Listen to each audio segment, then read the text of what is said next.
로마서 자체가 편지이기 때문에 인사를 나누고 이제 본격적으로 어쩌면 사도 바울이 그 사랑하는 이들, 특별히 목적이 있었습니다. 1장에 로마 교인이 수신자임을 밝히고 그들이 믿음이 대단해서 칭찬하지만 역시나 믿음이 견고해지기를 원했습니다. 그렇게 하기 위해서는 분명한 신학적이고 신앙적인 이 권면과 교훈과 가르침을 행해야 됐습니다. 그 가르침을 행할 때 그들이 견고해질 것을 알았기 때문입니다. 안만큼 사랑하고 배운 만큼 행할 수 있기 때문에 그렇게 알려주고 가르쳤습니다. 교회는 치료가 이어나고 또 이렇게 가르침이 있는, 또 말씀이 선포되는 곳이죠. 예수님이 그러한 사역을 했던 것처럼. 그래서 그렇게 사도 바울은 설교와 가르친 사역을 지금 하고 있고, 또 말씀을 통해서 힐링, 치유가 일어날 줄로 또 믿었을 것입니다. 오늘 말씀은 제목을 종일토록 즐거워하는 것인데, 생각해 보니 딱 처음에 소요리 문답 1번이 생각납니다. 1번의 문답은, 문제는 그거예요. 사람의 제일 되는 목적이 무엇인가 예요. 사람의 제일 되는 목적에 대한 답은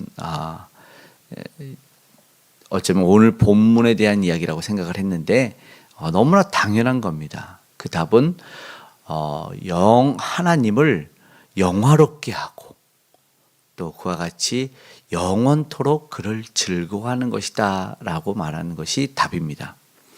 하나님을 영화롭게 하는 것, 하나님을 영원토록 즐거워하는 것, 그걸 우리는 우리의 삶에 오늘의 삶을 살고 오늘을 위해 기도하러 나왔기 때문에 오늘 우리는 종일토록 즐거워해야 된다는 것입니다. 경건에 힘쓰고, 오늘 본문에 보니까 진리를 어긋나는데 이 불경건이라고 하는 것은 ungodliness, 그러니까는 하나님을 닮아가는 것, godliness, 하나님과 닮아가는 것을 경건이라고 합니다. 그러나 그와 반대되는 게 불경건이죠. 하나님을 닮아가는 게 우리 인간이 당연히 마땅히 해야 될 것인데, 그에 반하는 것이 뭐냐면 배도 배역, 반역, 하나님의 뜻에 어긋나는, 바로 오늘 이야기의 시작이었던 진노, 하나님의 진노가 뭐예요? 불의 때문인데 진리를 막는 사람 때의 모든 경건하지 않음이라고 이야기하고 시작이 됩니다.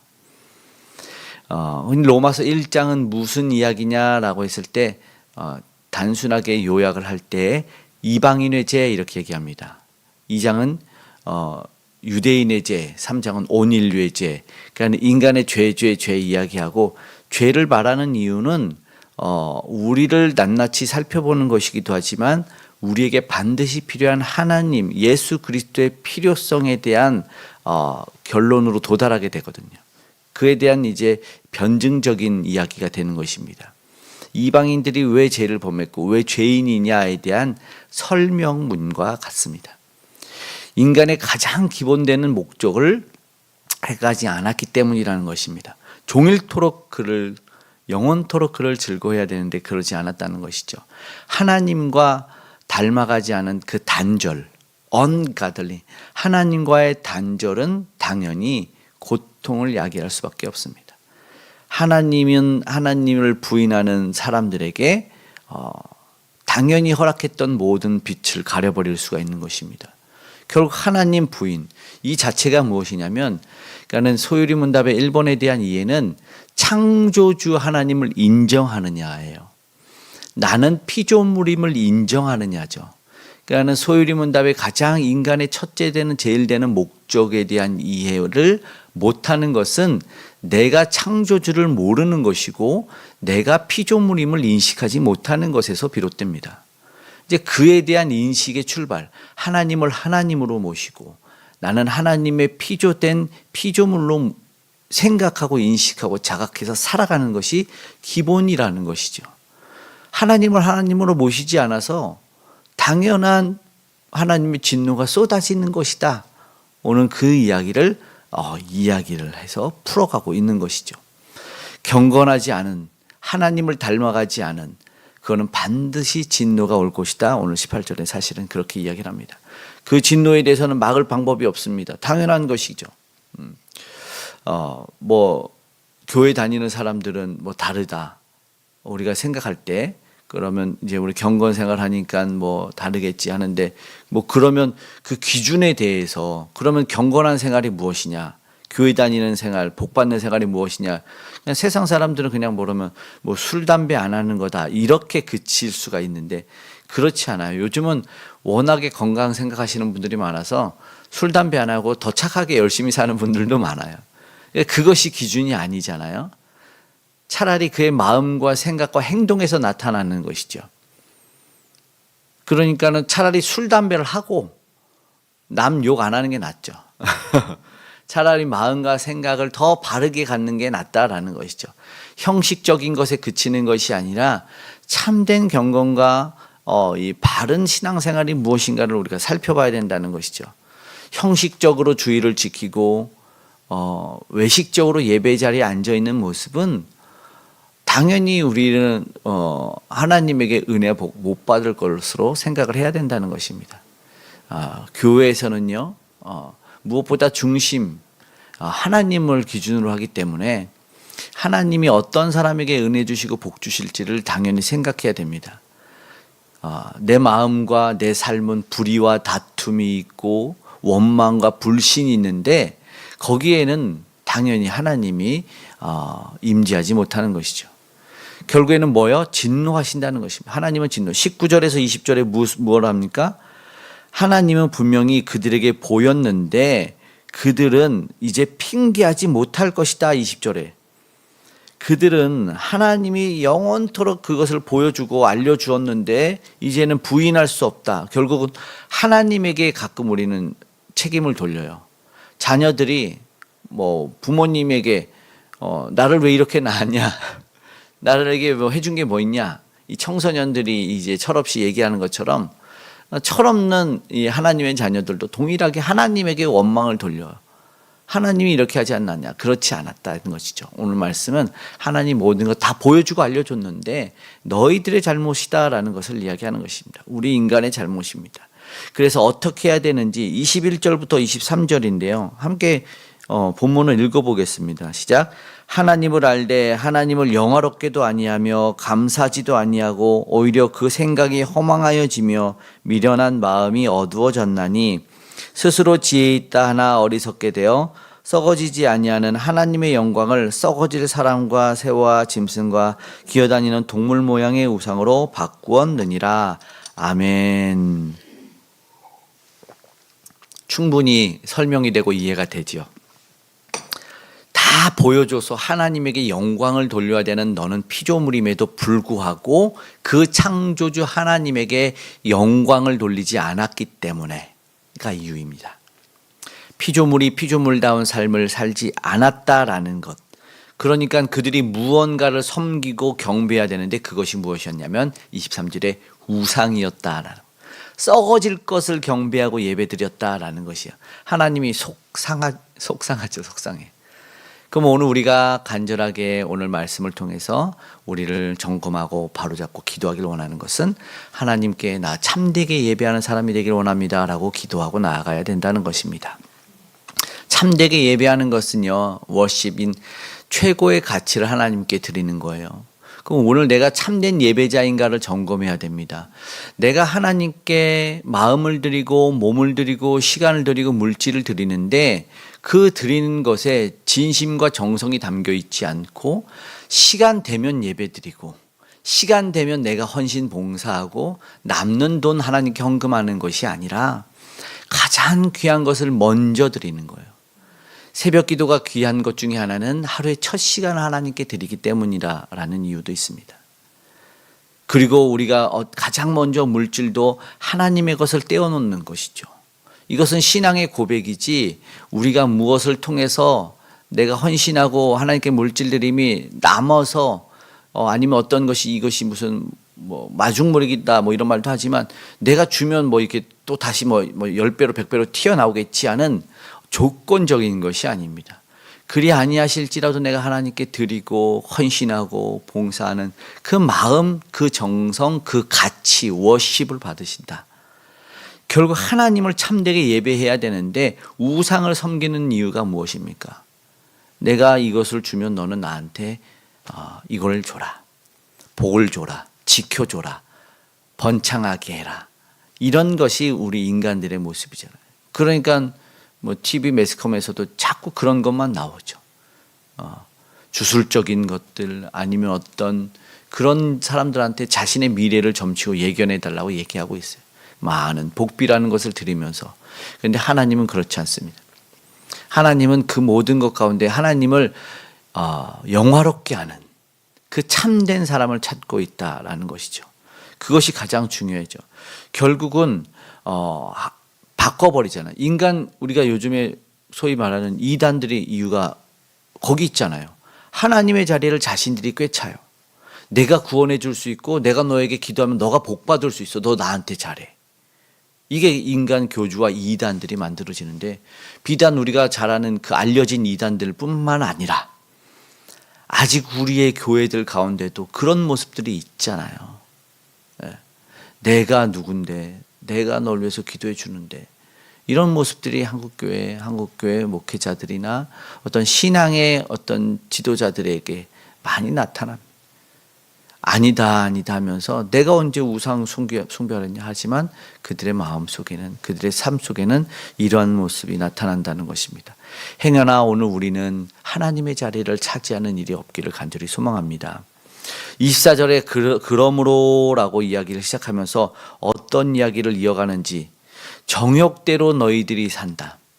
결국 너희들은 그 하나님을 없애버린 그 삶은 정욕대로, 마음대로 살아버리게 될 텐데, 이것이 이어지는 결과다라는 것을 쭉 이야기를 25절부터 하죠. 욕되게 하나님은 내버려 둘게. 그러면 하나님 내가 간섭하지 않을게. 니네 마음대로 살아봐라고. 하나님께 영화롭게 하지 않고 하나님을 종일토록 영원토록 즐거워하지 않는 인생은 자기를 즐거워합니다. 자기에게 영광을 돌리기 때문에 마땅히 하나님께 하지 않기 때문에 26절 27절에 보니까 부끄러운 욕심에 내버려 두고 단순하게 말하니 순리를 받고 영리로 쓴다. 여자가 여자를 좋아하고 남자가 남자를 좋아한다. 이 우리가 말하는 동성애 얘기할 때 이 본문 26, 27절을 많이 하거든요. 순리를 받고, 여기서 보니까 남자가 남자와 더불어 부끄러운 일을 행하며, 이게 동성애에 대한 이야기인데 이것을 당연히 하는 것이죠. 하나님께 영광 돌리며, 여기 보니까 하나님을 찬양해야 되는데 하나님을 25절에는 조물주보다 더 경배하고 섬김이라. 이게 주님은 곧 영원히 찬송할시다. 그러니까 주님이 영원히 찬송을 받으실 분인데 그러지 않아. 그러니까 인간이 인간 마음대로 하고 싶은 대로 해버린다라는 것이죠. 우리가 그러면 현대의 이 상황들을 생각해 보면 차별금지법 보십시오. 누구를 위한 법입니까?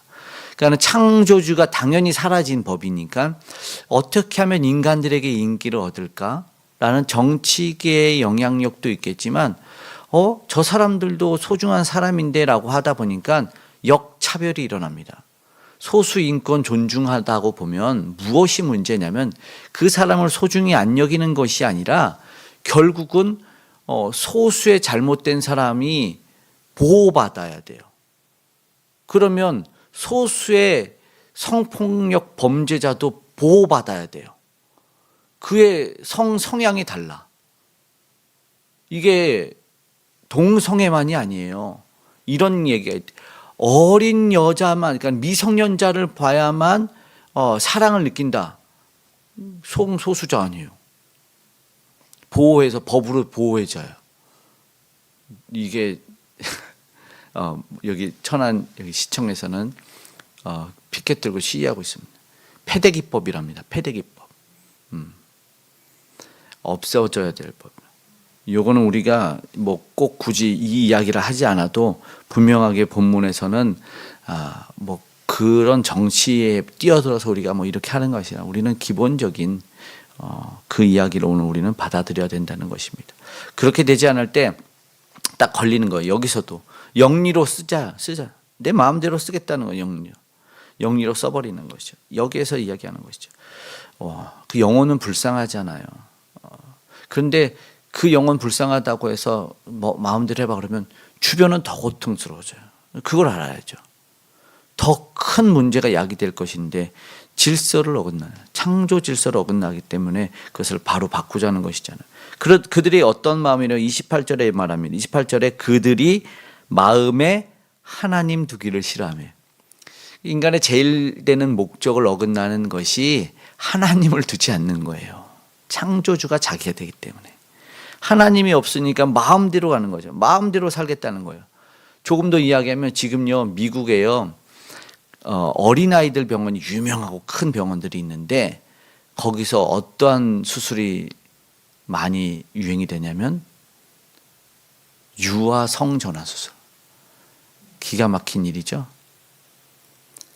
3살짜리 아이가 나는 여자아이가 될래 해가지고 4살 때 성전환 수술했어요. 4살. 말이 됩니까? 나는 여자아이고 싶어. 나는 인형이 좋아. 그러면 그럼 너 여자아이라. 난 로봇이랑 장난감 이렇게 자동차가 좋아. 그럼 너 남자아이라. 5년간 최근에 미성년자 미국에서 3,600명 성전환 수술했습니다. 뭔가 이상하니까 논란이 많아지니까 작년부터 지금까지 몇몇 주에서 뭐 테네시주나 이런 몇몇 주에서 미성년자는 성전환 수술을 멈추자. 금지가 아니고 잠시 멈추자. 논란이 되기 때문에 이미 3,600명을 했고 이게 이 현실입니다. 그러면 또 거기서 지금 논란이 없이 진행이 되면 또 다른 나라들은 따라하겠죠. 기준이 이런 것이죠. 상실한 마음, 합당하지 못한 일을 하게 하니까 그 결과가 29절부터 쭉 나오거든요. 어떠한 일들이 일어납니까? 네, 쭉 나와요. 뭐예요? 결론이에요. 하나님 없는 인생은 어떻게 될 것인가? 하나님을 즐거워하는 인생, 하나님께 영광 돌리지 않는 인생은 쭉 나오죠. 29절부터 불의, 추악, 탐욕, 악독, 비방, 미워하시고 욕, 교만, 자랑, 부목, 혀역, 우매한, 배악, 부정, 무자비. 그런데 32절 말씀을 딱 읽어야 되죠. 그렇게 되면 어떻게 될까요? 32절 시작. 그들이 이같이 행하는 일을 행하는 자는 사형에 해당한다고 하나님께서 정하심을 알고도 자기들만 행할 뿐 아니라 또한 그런 일을 행하는 자들을 옳다 하느니라. 멸망의 길을, 죽음의 길을 달려나가고 있어요. 오늘 우리가 이 아침 기도해야 될 것은요, 우리가 사랑하는 이들뿐만 아니라 이 나라 이 민족 위해서 세계 귀한 영혼들이 다시 한번 회복하기를 원하는 거예요. 본연의 모습이, 피조물의 모습을 회복하기를 오늘 기도했으면 좋겠습니다. 멸망의 길, 죽음의 길에서 벗어나는 일이 일어났으면 좋겠어요. 그것은요, 자신의 인간의 목적 1을 회복하는 거예요. 첫 번째 목적, 하나님께 영광되고 영원토록 하나님을 즐거워하는, 오늘 우리도 종일토록 하나님을 즐거워하는 삶이 되어서 그 기쁨이 충만하고 오늘 우리가 살아나고 우리의 살아난 영향력이 주변의 살아남, 이 나라 이 민족의 살아남으로 이어질 수 있기를 간절히 소망합니다.